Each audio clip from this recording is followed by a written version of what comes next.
Greetings, Panthers. It's Dr. Augustine. I hope you all are doing well. Today we are going to talk about the effect of pH on solubility. Just a quick recap. This is the third video, part 3 of a 3-part video series. Part 1 dealt primarily with just KSP. What is KSP? The solubility product constant, and how you can use that to calculate the concentration of ions that dissolve in solution. Part 2 is the difference between solubility and KSP. KSP and solubility are related to each other, but they're not the same. And in it, we talked about solubility is actually sort of the maximum amount of stuff that you can dissolve in a solution. So for instance, the units are typically in grams per liter or in moles per liter. And we talked about the difference between solubility and KSP. They sound similar on the surface, but they're not exactly the same thing. And at the end of that video, we talked about some factors which affect the solubility. The one that we talked about, we spent the time on in the video, is what's called the common ion effect. And we showed that if you try dissolving a salt in a solution that already has one of the ions in solution, that you will significantly decrease the solubility. And so that's called the common ion effect. So that was the focus of the last video. This video is going to look at the effect of pH on solubility, and we're going to see that once again, the pH has a profound impact on the solubility of certain things, not everything, but certain things. And then the third factor which affects solubility is what's called a complex ion. I'm actually not going to make a video on this. It's chapter 17.8 intro if you want to read a little bit more about it. It's kind of a subtle topic and not super important. pH is a really important topic because you can change the pH very easily. And of course, the common ion effect is really important. So these two are going to be the main ones we're going to deal with. And then we're going to just review KSP and solubility and how it can be used. Okay, so as a recap, this is a table from your book, 17.2. These are some selected KSP values. And we're going to look at some specific types of materials which are affected strongly by the pH. And an example of this is a metal hydroxide. So something like magnesium hydroxide or calcium hydroxide. Those are two examples of metal hydroxides that would have a significant impact on the pH. And probably the easiest way to do that, I mean, I can tell you that in words, but probably the easiest way to do that is to take a look at a problem that specifically has these parameters in it. All right, so here's the problem. Effective pH on solubility of a metal hydroxide solution. Suppose you have a saturated solution of magnesium hydroxide. So remember, saturated solution means you've completely dissolved it. It's in equilibrium now, and you can't put any more in. So we've now completely dissolved the magnesium hydroxide in solution. The calculated pH of this saturated solution is 9.87 based on the KSP values for magnesium hydroxide given in the table above. So I make a note here. At this point, you should be able to calculate this. And if you're not quite sure how to calculate this, hang with me. I'm actually going to do this calculation, but you should be saying to yourself, I know how to calculate this. We've done a couple problems like this. This would be a great place to stop the video. See if you can calculate the pH of 9.87 based on the fact I've told you this is a saturated solution of magnesium hydroxide. This would be related to the first video, specifically with the KSP, because we're given the KSP value. So using this KSP value, I'm actually going to do this calculation. We're going to find out what the pH is. I mean, I'm telling you it's 9.87, but I'm going to show you how you can convince yourself that that's the pH using a saturated solution of magnesium hydroxide. Okay, so here's our start. It's just like the last first video. We're going to start with 0 of magnesium. We're going to start with 0 of hydroxide. Remember, it's an ice table, and we've just created this. We've said magnesium hydroxide solid. It's in equilibrium with the magnesium 2+ ions and 2 hydroxide ions. This one's going to increase by S. This is going to increase by 2S. Remember, these are in a 2-to-1 ratio, 2 hydroxides for every 1 magnesium. So my final concentration here is going to be S, 2S, and we can write a KSP expression down for this. KSP expression equals the Mg2+ times concentration of OH minus squared. This is equal to I'm going to round here, 2.1 times 10 to the minus 13. The pH will be slightly different if we don't round this. We're going to plug in our values. So S times 2S, the whole quantity squared, equals a 2.1 times 10 to the minus 13.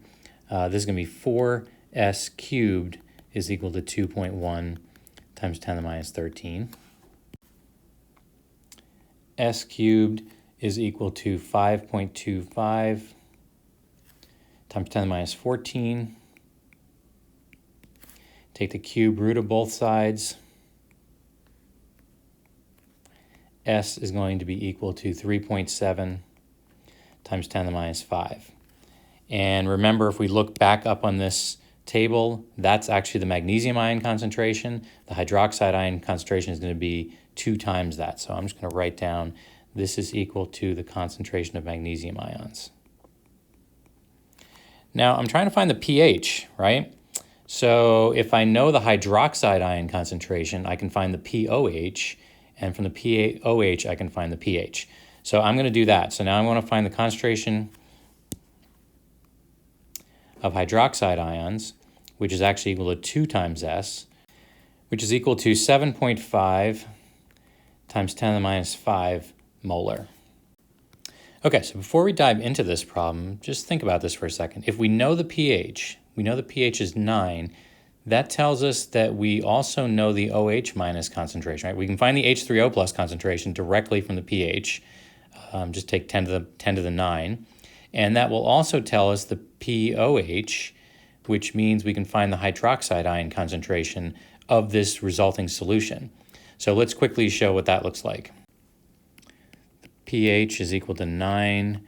That means that the pOH must be equal to 5. And 10 to the minus 5, so this is the OH minus concentration, 10 to the minus 5 is equal to 1.0 times 10 to the minus 5. So that's the molar concentration of the OH minus at this new solution concentration that we have of a pH of 9. All right, so what we can do is we can take the KSP expression and we can just rewrite it with our new values in it. And so we have OH minus squared. This is equal to 2.1 times 10 to the minus 13. So magnesium ion concentration, we don't know. That's what we're actually trying to find. We have 1.0 times 10 to the minus 5 whole quantity squared equals to 2.1 times 10 to the minus 13. If I just want to isolate the magnesium ion concentration, it's equal to 2.1 times 10 to the minus 13 divided by 1.0 times 10 to the minus 5 whole quantity squared. So the magnesium ion concentration, when we do this calculation, is 0.0021 molar, or in other words, 2.1 times 10 to the minus 3 molar. Okay, so that's my concentration at a pH of 9.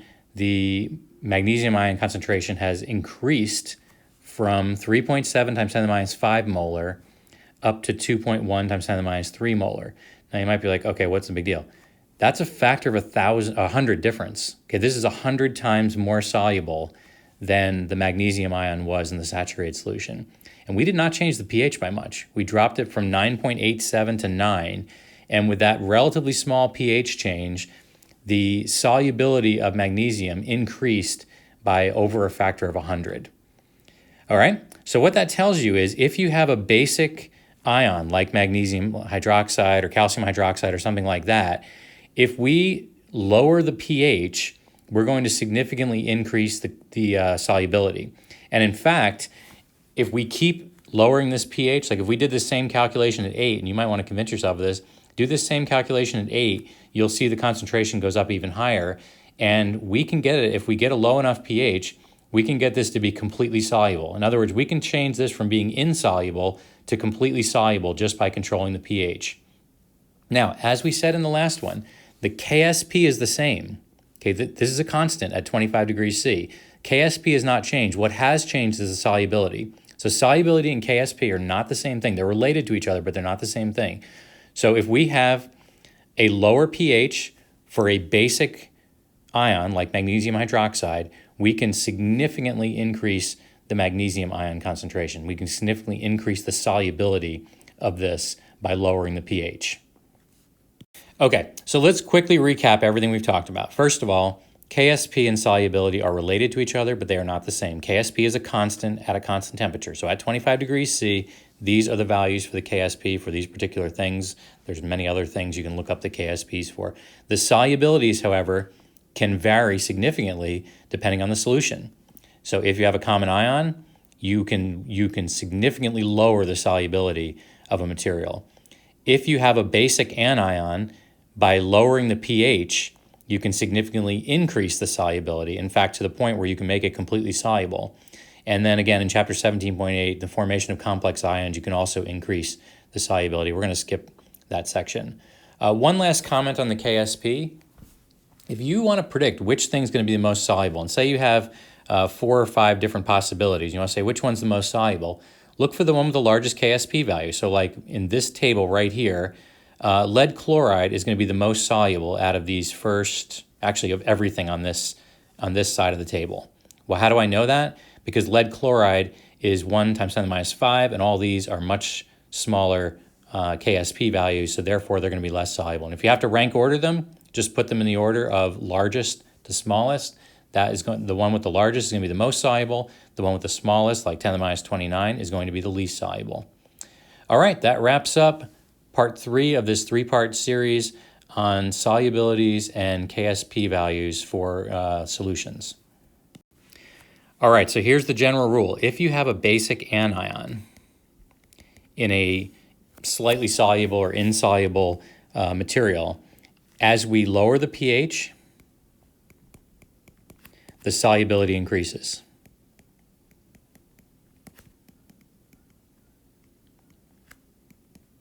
Okay, if you have a basic anion, as we lower the pH, the solubility will increase in this. Now, this should remind you back to chapter 15, where we talked about the acidity and basicity of ions back in chapter 15. This is the table that the book gave. I don't really like this table. It's a little bit confusing to me. So I've rewritten this table in a way that makes more sense to me. Hopefully it'll make a little more sense to you. So the way you read my table is for anions, you have 3 choices. Either it's acidic, neutral, or basic. For cations, either acidic, neutral, or basic. So what this is saying is if you have an anion, a negatively charged ion, you will never have an acidic solution. Okay, anions never form acidic solutions. So you might just put a big X through this square. And likewise, if you have a cation, it never forms a basic solution. So anions either form neutral solutions or form basic solutions, and cations either form acidic solutions or neutral solutions. So I think the easiest way to think about this table is to think about the neutral solutions. Okay, so the neutral solutions come about when you have the counter ion of either a strong acid or a strong base. So in the anion case, if you have the counter ion of a strong acid, so what is a strong acid? Think about some strong acids, something like HCl, HBr, HI, nitric acid, HNO3, sulfuric acid, H2SO4, chloric acid, HClO4. All the strong acids, the counter ions, in other words, the thing that's attached to the H+, are neutral. Chloride, bromide, iodide, nitrate, sulfate, chlorate. Those, when they dissolve in water, do not change the pH. Likewise for cations, the counter ion of a strong base, those are also neutral. So like lithium hydroxide, sodium hydroxide, potassium hydroxide, calcium hydroxide, strontium hydroxide, barium hydroxide. Those are the strong bases. Those counter ions are neutral in solution when they dissolve. So like a solution of sodium chloride, NaCl, is going to be a neutral solution because you've got a counter ion of a strong base and you've got a counter ion of a strong acid. Both of those are neutral. All the rest of the anions are actually weak bases. So if you have a weak conjugate base, like a carbonate or a phosphate or something, those are going to form basic solutions. You can convince yourself of this by just writing out the reaction. So let's take CO3 2 minus, aqueous in solution, plus H2O liquid is in equilibrium with HCO3 minus plus OH minus.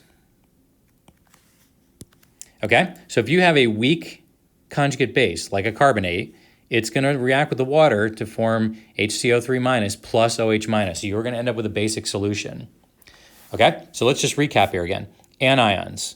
If you have the counter ion of a strong acid, your solution is going to be neutral. If you have a weak conjugate base, the solution is actually going to be basic. The pH is going to be greater than 7. For cations, if you have a counterion of a strong base, lithium, sodium, potassium, etc., you're going to have a neutral solution. If it's a weak conjugate acid, you are going to have an acidic solution. Also, aluminum ions, magnesium ions, and all the transition metal ions, those all form acidic solutions. In other words, the pH is going to be less than 7. And if you want to know how strong an acid is going to be, this favorite table showing acid strength, the stronger the acid, the weaker its conjugate base, right? That's how we read this table. Okay, so what does this mean? Basic anion lowers the pH, the solubility will increase, and the stronger the conjugate base, the more this pH is affected. All right, so for example, that hydroxide one that we showed in the magnesium hydroxide, that's a really strong base. That's going to have a really big impact on the pH can have a really big impact on the solubility.